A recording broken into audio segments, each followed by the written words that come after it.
এখন এই সিঁড়ি বেয়ে উঠতে হবে ওপরে। আমরা চলে এসেছি মালিকে ময়দান কানন জায়গাটায়। আমার কিন্তু সত্যি কথা বলতে বিজাপুর খুব একটা ভালো লাগছে না। আমার বিজাপুরে আসতে গিয়ে যে সমস্ত সাইট সিনগুলো করতে করতে এসেছি সেই ট্রিপগুলো খুব ভালো লেগেছে।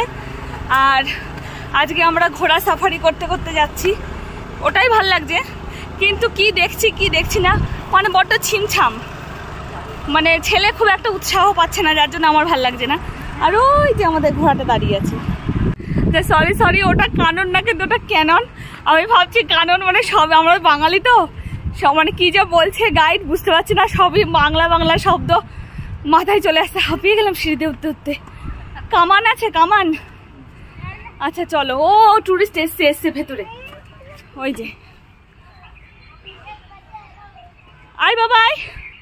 আর এই ছেলে বনে বাদারে জঙ্গলে গাছের লাঠি সোটা নিয়ে খেলতে ব্যস্ত।